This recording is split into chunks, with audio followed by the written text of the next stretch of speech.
While higher interest rates, slower growth, and softer labor market conditions will bring down inflation, they will also bring some pain to households and businesses. What's up, you guys? It's Steve here, and major news coming out today. Let's talk about how this is all going to be impacting stimulus, the economy, what the Federal Reserve just said, and what they're going to be doing, the impacts we're going to be feeling. And you guys, buckle your seatbelts, because turbulence looks like it's going to be on the way here very soon. I'm going to get you caught up on everything. This is your breaking news, stimulus check update and stimulus package update. Now, we just heard from Jerome Powell. I'm going to be sharing with you the video footage, and you're going to be seeing the stock market just plummeting as he's speaking.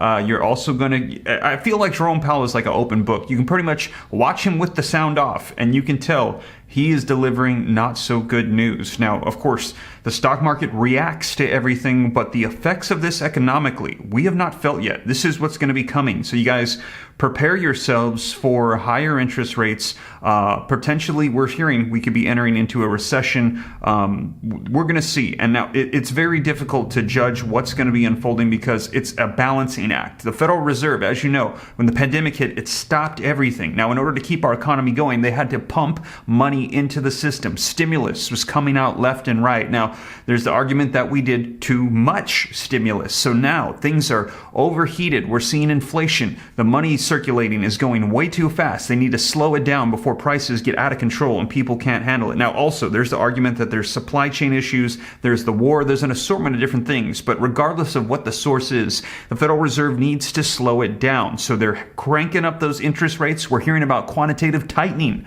bringing that money back in, slowing things down. But here's the thing. If they do it too aggressively, they could slow it down so much where it's like how we were back in the pandemic. The businesses, they stop getting business. They have to lay off workers. People start not being able to pay their bills and things start halting and it stops. And then they got to try to stimulate things again. So it's this back and forth. And so we're going to be seeing, but you guys, they just warned today. Take a look at the headlines. Watch Federal Reserve Chair Jerome Powell speak live at Jackson Hole. He just did. Jerome Powell warns that the war on inflation may be painful. Powell, fighting inflation will cause some pain and very likely soften the jobs market, as I just warned. So this might be coming here very soon. Powell warns of some pain ahead as the Fed fights to bring down inflation. Take a look at the first bullet point. Fed Chair Jerome Powell on Friday today pledged that the central bank will use our tools forcefully to attack inflation that is running near its highest levels in more than 40 years. So we've already seen some pretty forceful, aggressive moves by the Federal Reserve, cranking up things by 75 basis points multiple times this year. Could we see a 100 basis point increase? How much more is on the way? Now, just to give you an idea of where things stand, right now, we have not seen inflation this bad in over 40 years. Now, if you take a look at where interest rates were 40 years ago, back in the 80s, to bring things down, they were well into the double digits for hiking up interest rates. And you guys, we're not even close to that. So the pain he's talking about, man, we could be seeing that skyrocket. And like I said, that's going to be impacting business, impacting jobs, the circulation of money, real estate, stocks. There could be a lot of pain coming. And you guys, as I mentioned, if they do it too aggressively, too forcefully, if they sway one way or the other too hard, they're going to have to autocorrect again, which means, like we heard, if we hit a recession right now, it is very likely that there will need to be recession stimulus checks. But then again, they got to do it in a way that it's not going to overstimulate the economy. So right now, things are off balance. They're trying to get some sort of bearings. But you guys, we will see. And I just need to let you know here on the channel what is coming, because I want to make sure that the Ram fam is aware of everything taking place. Now, at the same time, as I've let you guys know, there is assistance available across the nation on different levels, states, cities, and counties. Last night I was up past midnight again, adding all of those stimulus check provisions to the website. They're all in there. Now I'm just going through the website, getting everything ready. I'm hoping to have it ready for launch next week. My family and I are leaving out of town for the weekend. It's our 16-year wedding anniversary, so just going to spend some time with the family. But when we get back, I'm going to launch that so that way you know what's available, because there are literally billions and billions of dollars just sitting there in many cases on a federal level, $800 billion. In California alone, $300 billion. There's so much money in California, they could almost send the entire nation stimulus checks with their state surplus alone. Texas, $27 billion. We heard about Alabama just announced they've got almost $10 billion. Florida has excess. They're sending out child tax credits. And you guys, I have so many city stimulus checks in here, and I'm just trying to make sure that you guys can get everything that is available across the nation so you don't miss out on anything. So keep an eye out for that, you guys. I'm going to keep you up to date. There's a lot unfolding, and all of this is taking place right before midterm elections, and we heard from Bernie Sanders and those that are in control in Congress. Take a look, you guys.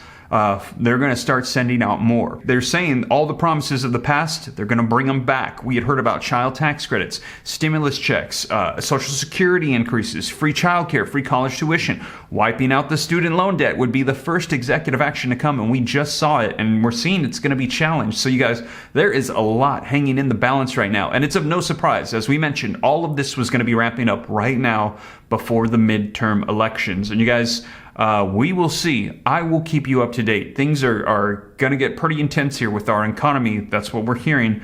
I'll keep you up to date. But let's take a look at the video footage so you can see it for yourself from Jerome Powell. And let me know your thoughts on his body language. I feel like he's an open book. You can tell just by looking at him with the sound off.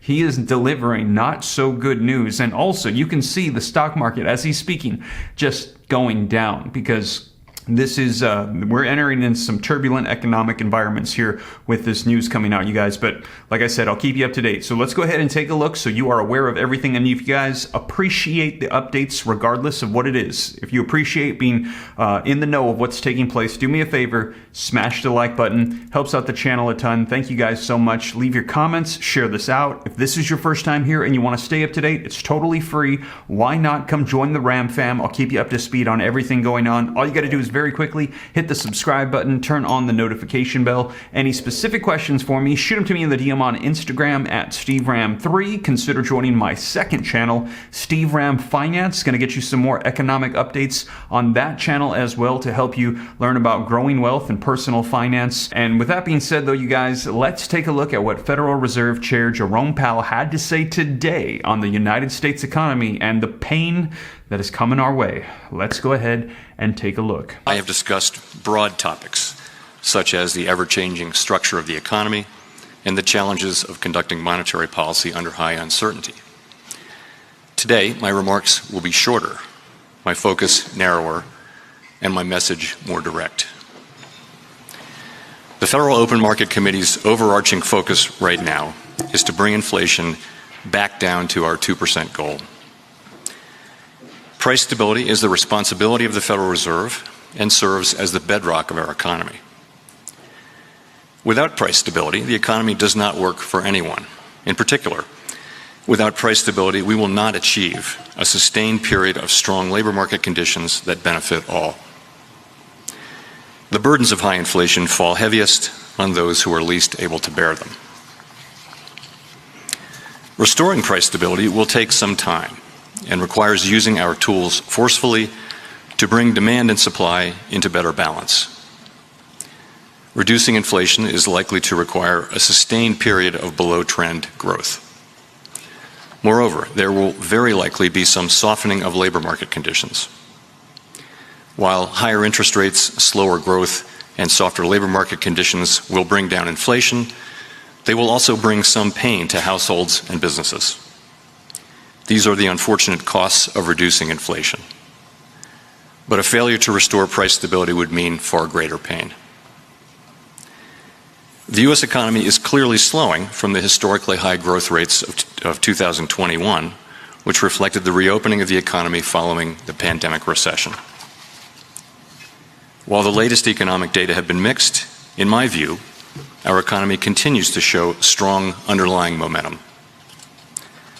The labor market is particularly strong, but it is clearly out of balance, with demand for workers substantially exceeding the supply of available workers. Inflation is running well above 2%, and high inflation has continued to spread through the economy. While the lower inflation readings for July are certainly welcome, a single month's improvement falls far short of what the committee will need to see before we are confident that inflation is moving down. So, we are moving our policy stance purposefully to a level that will be sufficiently restrictive to return inflation to 2%.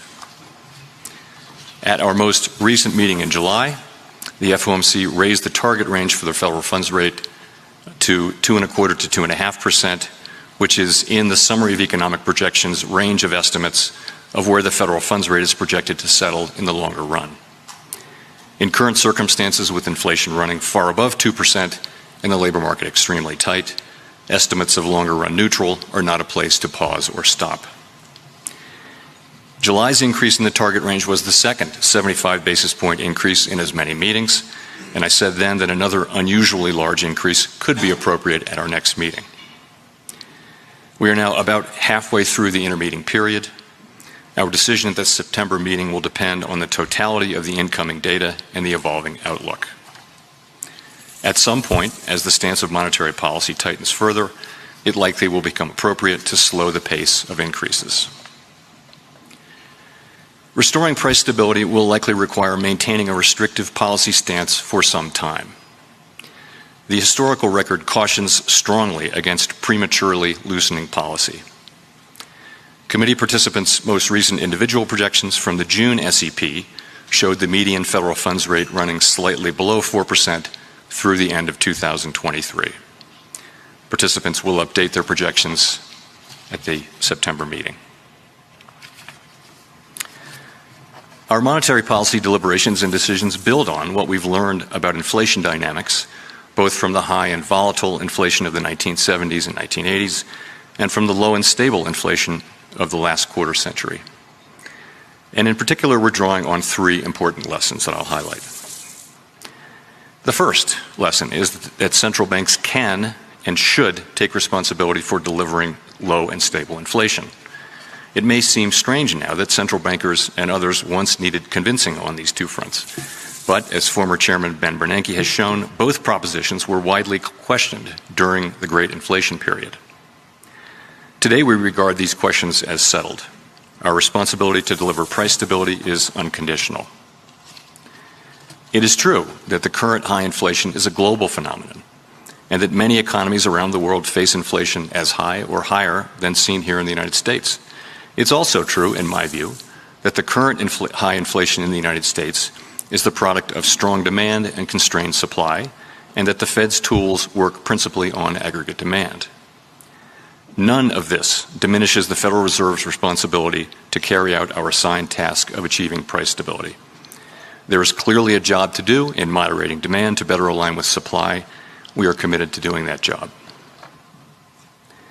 The second lesson is that the public's expectations about future inflation can play an important role in setting the path of inflation over time. Today, by many measures, longer-term inflation expectations appear to remain well anchored. That is broadly true of surveys of households, businesses, and forecasters, and of market-based measures as well. But that is not grounds for complacency, with inflation having run well above our goal for some time. So there you have it, you guys. Now we're going to be seeing what unfolds. I will keep you up to date every step of the way. And like I said, if there's any additional assistance, people still need help. And if you missed my video from earlier today, we're hearing the executive actions to wipe out $10,000 of student loan debt per borrower, $20,000 for Pell Grants. It's looking like it's going to get challenged. And we're hearing there is a possibility it could get struck down and overruled. And if that's the case, that could be huge as we're approaching these midterm elections, and that could be really difficult for future stimulus. Now, we will see. I'll keep you up to date every step of the way, you guys. But that is the latest coming out, and as always, thank you so much for joining me. If you made it this far and you haven't already, don't forget to take a quick second, smash the like button, helps out the channel a ton. Thank you so much. Leave your comments, share this out. If you want to stay up to date, it's free. Why not come join the Ram fam? Hit the subscribe button, turn on the notification bell. Any specific questions, shoot them to me in the DM on Instagram at SteveRam3. Consider joining the second channel, Steve Ram Finance, to learn about growing wealth and personal finance. And if you haven't already, add your email at www.reliefroadmap.com to get the comprehensive stimulus checklist of every single one available across the nation so you don't miss out on anything. A lot of people think there's just the federal checks. That's not the case. There's literally over 100 that I have on my list. I want to make sure you know about everything so you don't miss out on anything. But with that being said, you guys, once again, thank you so much for joining me. I'll catch you in the next one. Take care. God bless. This is Steve.